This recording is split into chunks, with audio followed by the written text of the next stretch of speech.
This screencast looks at the process of simplifying a document. As you've seen, it's one of the support strategies that we recommend in our resource entitled Supporting Migrant Workers. And whilst the focus of that resource is obviously on the language and literacy needs of migrant workers,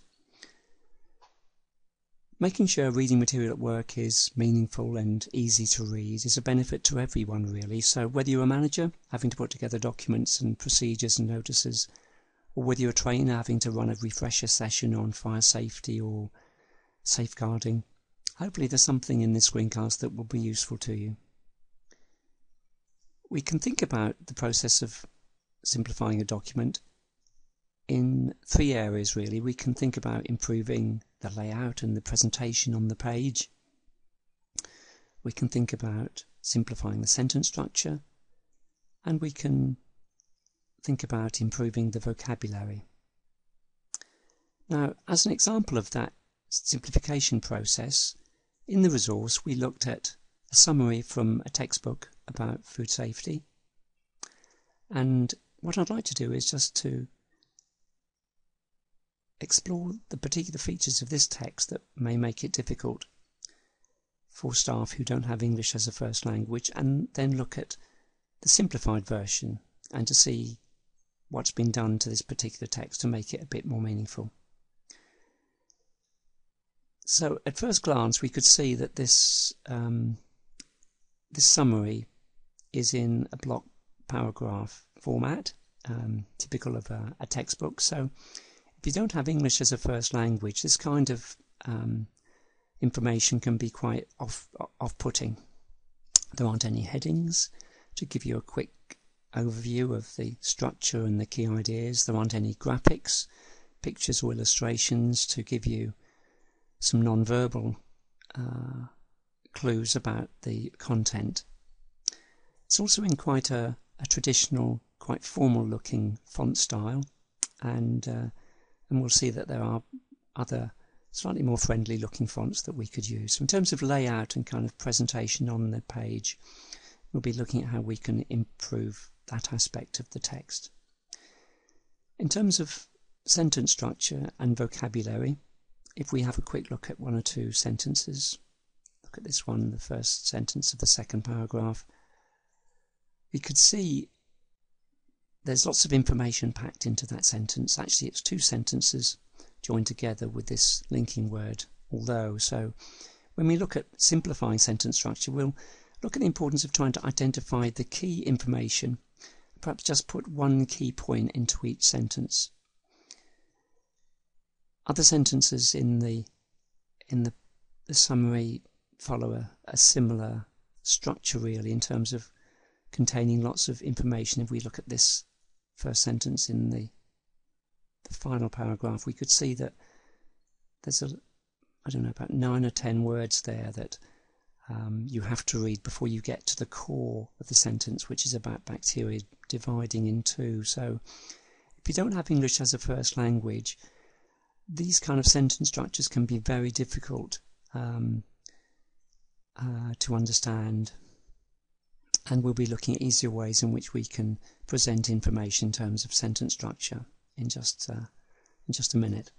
In terms of the vocabulary, we'll also see that there are quite formal and slightly technical phrases like adverse conditions, and then down here appropriate ambient temperature, and we'll see that there are ways in which we can convey the same information but just using simpler words and phrases. There will always be the need to retain some of the technical vocabulary, so if you've got staff who are learning about safeguarding or dementia or moving and handling, there will be particular bits of vocabulary that they will need to be able to read and pronounce, so you will need to retain those. But there's a lot of language that may be unfamiliar to staff who don't have English as a first language, that can be quite difficult to understand, and we'll look at ways in which we can use more everyday language to make text more meaningful. So that's a quick look at this original text in terms of its layout, in terms of its sentence structure, in terms of its vocabulary.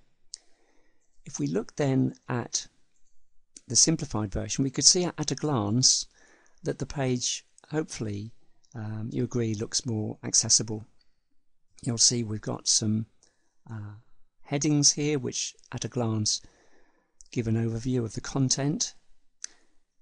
We've got some graphics here which help to reinforce the content of the text.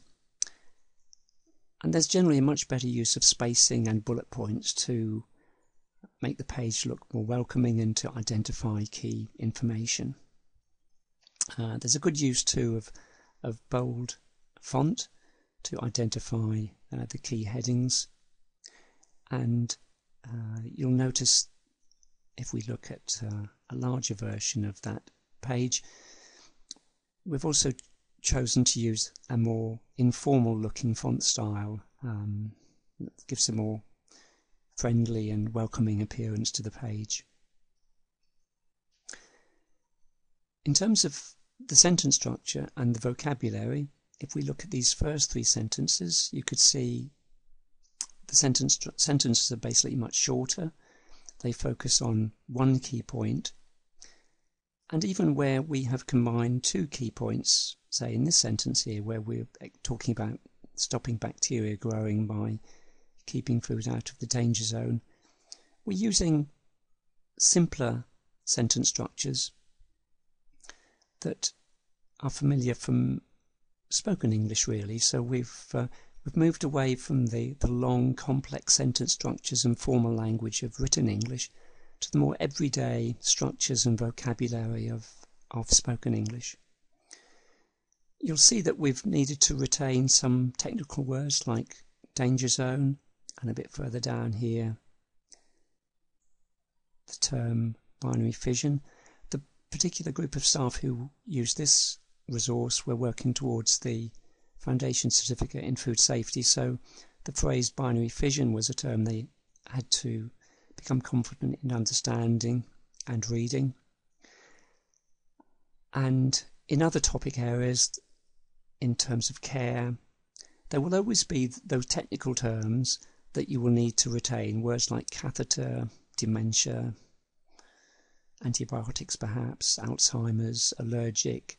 There will always be those slightly technical words that staff will need to learn to use, and so we will need to retain those. And often it can be useful to present that vocabulary before you hand out a piece of training material by putting the words onto a flip chart, onto some flashcards, so you can introduce them and kind of clarify them before you look at the text. So that's a quick look at those two pieces of text, one a simpler version of the other. And if we go back to our slide, we could see the summary, the three stages that we've looked at. Exploring the presentation, layout and presentation of a page, thinking about the grammar and sentence structure, and thinking about the vocabulary. You'll also find in the resource that we've recommended that you have a look at there's a really good leaflet on the NIACE website about readability, and that will give you more examples of how to simplify workplace materials. And then lastly, if you want to quickly check the readability of your workplace documents, we've given you a link to an online readability tool that you can use, again on the NIACE website, that you could use to quickly assess how difficult a document is. It uses what's called the SMOG index, which stands for the simple measure of gobbledygook. And by using that readability tool, you can quickly work out the reading levels of the particular document that you've assessed. There's the link there, but you'll find that that link is also in the resource supporting migrant workers. I hope this screencast has been helpful. in unpacking that process of adapting a text, which can be really crucial if you're developing training materials or workplace signs and notices for staff who don't have English as a first language. But the impact of simplifying materials for the workplace can be a benefit to everyone in the workplace. I hope this screencast has been helpful.